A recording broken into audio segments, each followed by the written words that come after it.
Welcome to our channel. You know that feeling when you're about to drop $20,000 on a car and you have absolutely no idea if you're making the biggest financial mistake of your life? Well, I've been turning wrenches for 15 years, and I've seen every single way a car can break your heart and your wallet. Today I'm going to tell you exactly which cars will treat you right, and which ones will have you on a first-name basis with your local mechanic. Don't forget to like, share, and subscribe to our channel. Your support is needed to keep money-saving and insightful content coming to our audience. I'm Mike, and I've spent the last decade and a half elbow-deep in engines, transmissions, and the tears of car owners who wished they'd made different choices.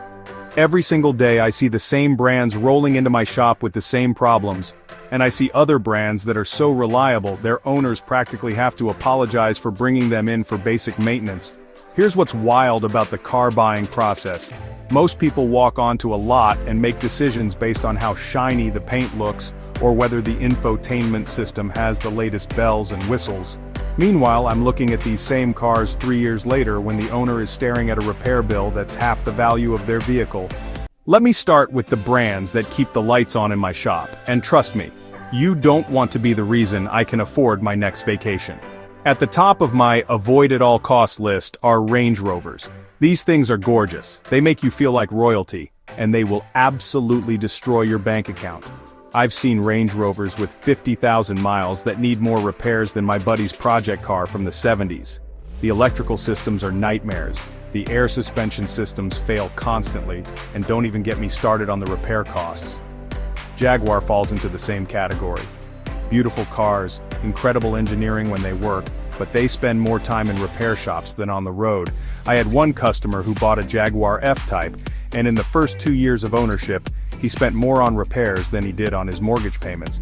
The problem isn't just that they break, it's that when they break, the parts are expensive and the labor is complicated. BMW deserves special mention here because they're everywhere, and people think German engineering equals reliability. Here's the reality from someone who fixes them daily.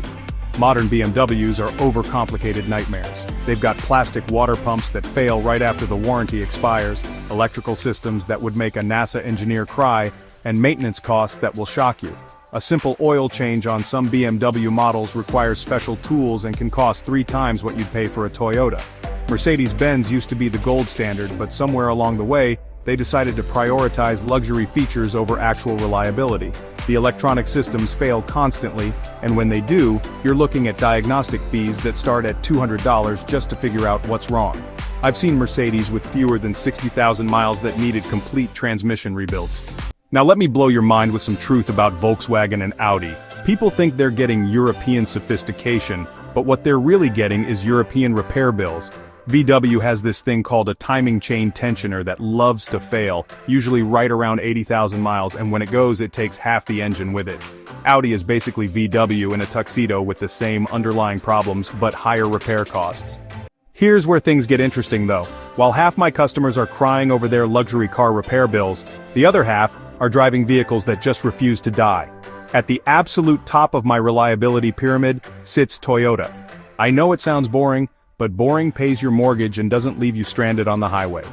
Toyota has figured out something that other manufacturers seem to ignore. They build cars that last. I regularly see Toyota Camrys and Corollas with 300,000 miles that still run like they're brand new. The secret isn't magic, it's engineering philosophy. Toyota doesn't chase the latest trendy technology, they perfect what works and stick with it. The Toyota Camry is probably the most sensible car purchase you can make. It's reliable, parts are cheap and available everywhere, any mechanic can work on it, and it holds its value better than almost anything else on the road. The Corolla is even better if you want maximum reliability for minimum investment. I've seen Corollas from the early 2000s that are still running strong with basic maintenance. Honda deserves equal praise. The Civic and Accord are workhorses that just keep going. Honda engines are over-engineered in the best possible way. Where other manufacturers cut costs, Honda builds things to last. I've seen Honda Civics with over 400,000 miles that still pass emissions tests without breaking a sweat. Here's something that might surprise you. Mazda builds incredibly reliable cars that nobody talks about. The Mazda 3 and Mazda 6 are engineered beautifully, they're fun to drive, and they rarely break. Mazda doesn't have the marketing budget of Toyota or Honda, but their build quality is absolutely comparable. Hyundai and Kia have completely transformed over the last decade. These used to be the brands I'd tell people to avoid, but their modern vehicles are impressive. The warranty coverage is outstanding, the reliability has improved dramatically, and the value proposition is excellent. A Hyundai Elantra or Kia Forte will give you years of trouble-free driving for thousands less than comparable vehicles from other brands. Now let's talk about American brands because this gets complicated. Ford has some gems and some absolute disasters.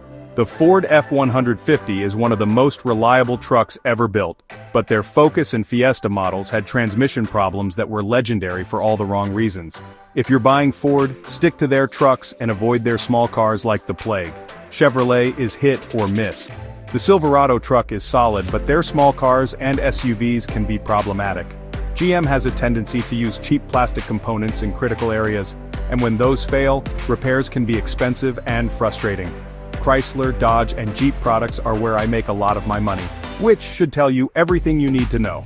These vehicles have character and style, but they also have reliability issues that start early and continue throughout their lives. If you absolutely must have a Jeep Wrangler, budget for repairs because they're coming. Here's my practical buying advice. If you're buying used, focus on vehicles between 3 and 5 years old. This is the sweet spot, where you avoid the worst depreciation, but get a car that's still relatively modern and reliable. Always get a pre-purchase inspection from a trusted mechanic, and don't let the seller pressure you into skipping this step. For new car buyers, consider certified pre-owned vehicles from reliable brands. You get most of the warranty protection of a new car, but avoid the massive depreciation hit. A 2-year-old Toyota or Honda certified pre-owned vehicle is often a better financial decision than a new luxury car. Maintenance matters more than the brand sometimes. I've seen reliable brands fail because owners neglected basic maintenance, and I've seen problematic brands last longer because owners stayed on top of service schedules. Whatever you buy, follow the maintenance schedule religiously. The bottom line is this: cars are tools, not status symbols. Buy something reliable, maintain it properly, and it will serve you well for years. Don't let marketing convince you that you need the latest technology or luxury features. What you need is transportation that won't leave you stranded or bankrupt. Choose wisely, maintain regularly, and your car will be your faithful companion instead of your expensive nemesis. Trust me, your wallet will thank you, and you'll sleep better knowing your car will actually start in the morning.